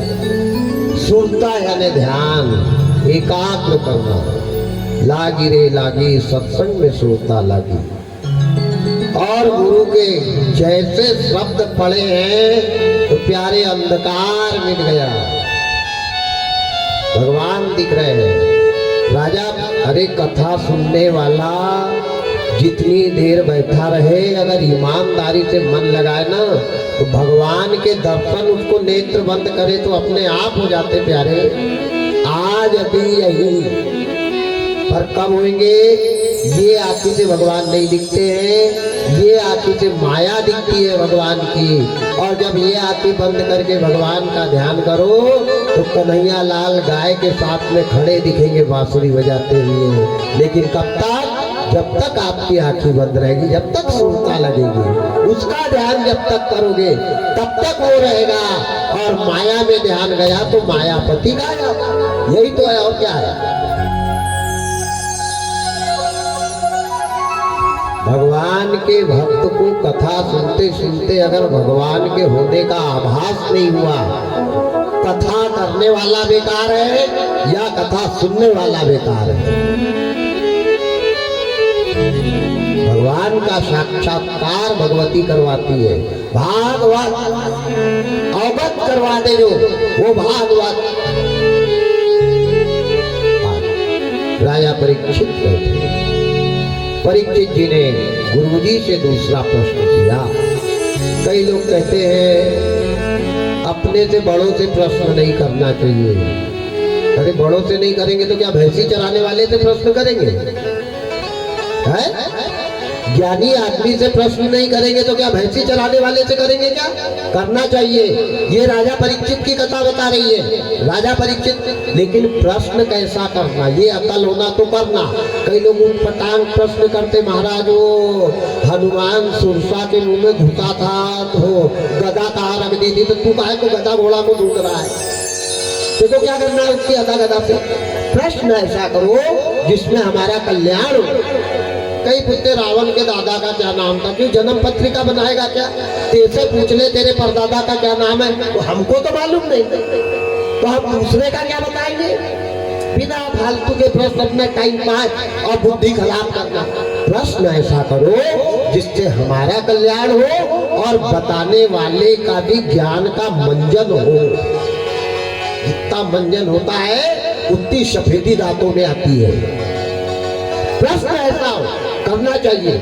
परीक्षित जी ने दूसरा पहला प्रश्न क्या किया, मरणात्मा को क्या करना चाहिए, मरने वाले को क्या करना चाहिए? सुखदेव जी ने बताया त्याग करना चाहिए, त्याग कर दिया, बैठ गए। मरना मेरे को है, अब मैं सबको त्याग दिया, बैठ गया। लगन तुमसे लगा बैठे, जो होगा देखा जाएगा, जो भी होगा देखो। दूसरा प्रश्न किया, बाबा मथुरा में तो यादव लोग रहते थे, हाँ, तो यादव के घर में राक्षस पंथ कहां से पैदा हुआ? भाई पंडित के घर पंडित पैदा होना चाहिए, यादव के घर यादव पैदा होना चाहिए, तेली के घर तेली पैदा होना चाहिए, सुनार के घर सुनार। अच्छा, जन्म से हर आदमी शूद्र होता है। एक बात ध्यान देना, ये जितने भी आए हैं ब्राह्मण ठाकुर वैश्य शूद्र, चार वर्ण जो है ना, तो जन्म से हर आदमी शूद्र रहता है। वो वर्ण आश्रम में प्रवेश कब करता है? जब जात कर्म उसका होता है। ये 16 संस्कार में जात कर्म संस्कार है, आजकल बंद हो गए। रामायण में दोहा आया है, जब भगवान राम का जन्म हुआ ना, तो वशिष्ठ जी विश्वामित्र जी गए, क्या किया? तब नंदी मुख श्राद्ध कर और जात कर्म सब कीन, हाथ धेनु दशरथ मुनि प्रभ विप्रण कर दीन। हर व्यक्ति भारत देश में जो माँ के गर्भ से पैदा हुआ है, हर व्यक्ति शूद्र है। लेकिन जब संस्कारों में वो ढलता है तब वो अपने वर्ण आश्रम पे जाता है, अन्यथा हर व्यक्ति शूद्र पैदा होता है। उसकी कोई जात नहीं होती, कोई धर्म नहीं होता, कोई वर्ण नहीं होता। वर्ण आश्रम पे संस्कारों के द्वारा उसको लाया जाता है। अन्न प्रसादन संस्कार, चूड़ा कर्म संस्कार, कर्ण छेदन संस्कार, मूलन संस्कार, नामकरण संस्कार, पल्ला प्रसादन संस्कार, यज्ञोपवित्र संस्कार, उपनयन संस्कार, गुरु आरंभ संस्कार, 16 संस्कार है। कितने? 16। और सबसे बड़ा संस्कार है अग्नि संस्कार। पंच तत्व को पंच तत्व में विलीन करना, ये सबसे बड़ा संस्कार और सबसे बड़ा यज्ञ है। ध्यान देना, आज पढ़े लिखे लोगों को अपने संस्कारों का नाम ही नहीं पता है। केवल एक संस्कार चालू है, हैप्पी बर्थडे टू यू। जलाओ मोमबत्ती और फूंक करके अंधेरा में घुस जाओ, आग लगे हुए हैप्पी बर्थडे को। बुरा मत मानना, विचार करना। जिस दिन भी बेटा बेटी का जन्मदिन आए, जितने भी माँ बाप बैठे हैं, कान खोल के सुनना।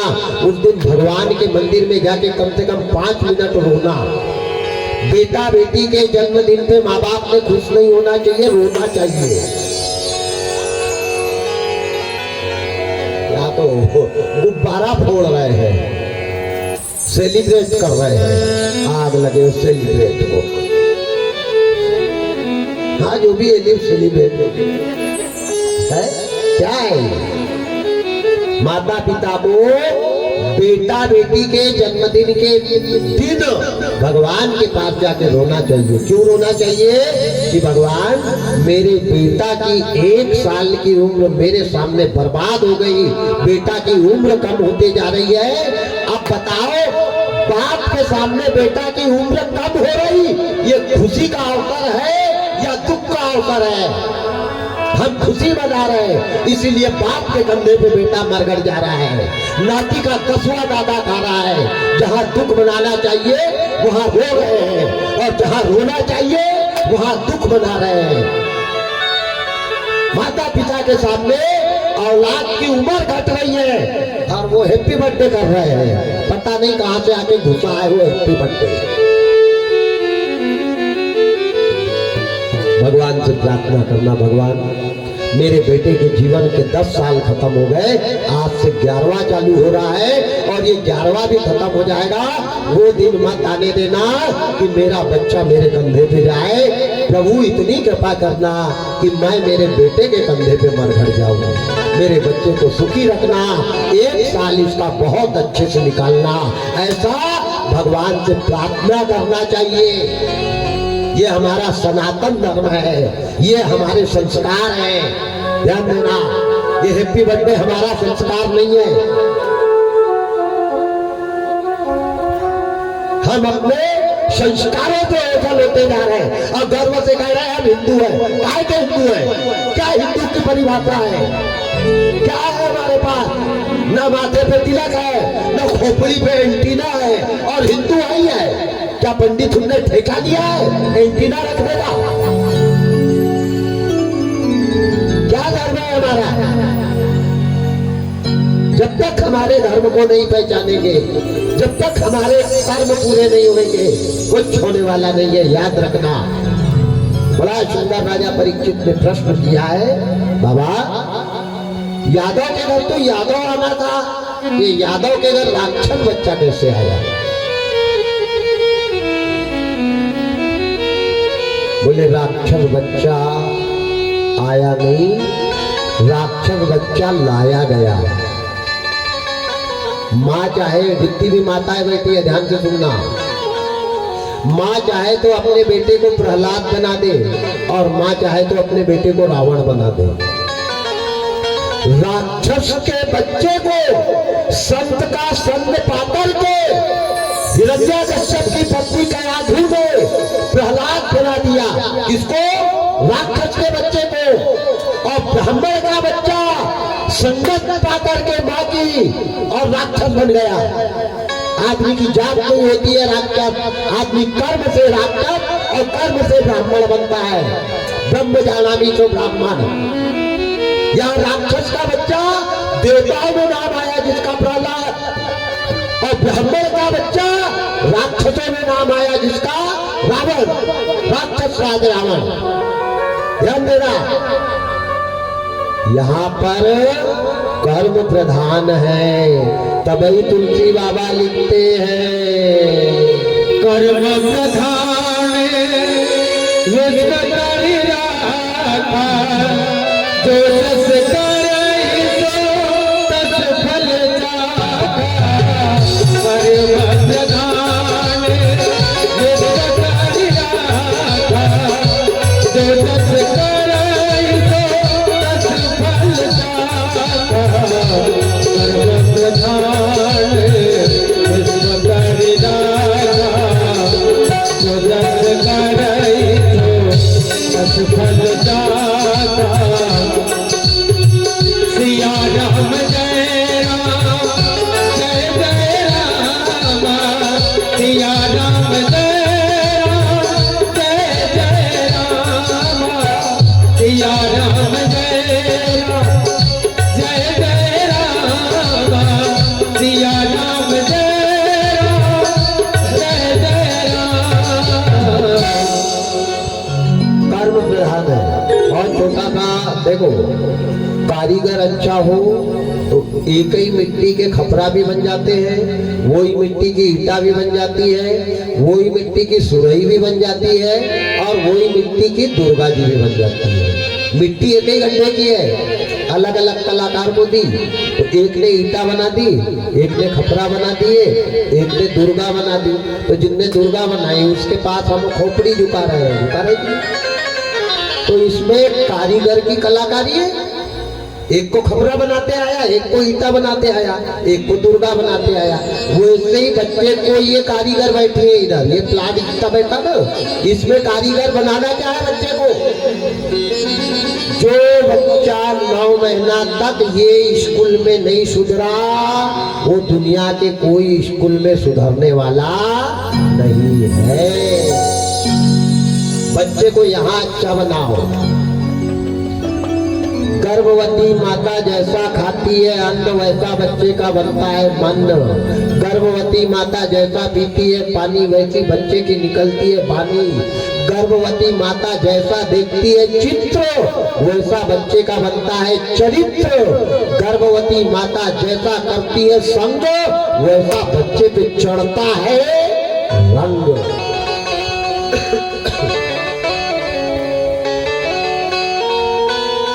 राजा परीक्षित को सुखदेव जी ने कहा, यादव के घर में राक्षस बच्चा आया नहीं, लाया गया।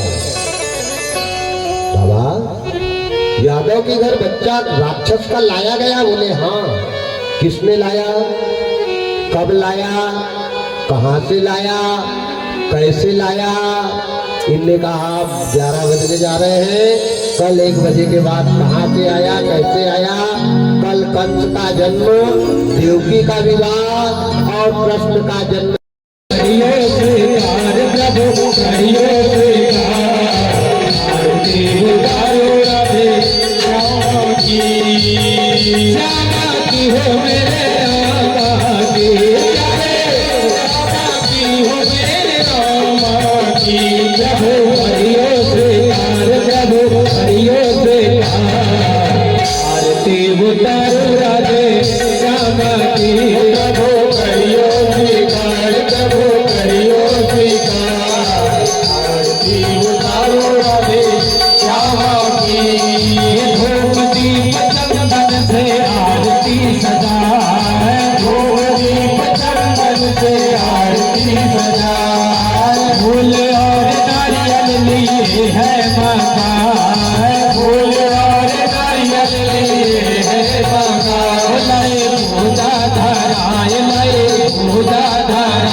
प्रभु की ध्यान लगाओ।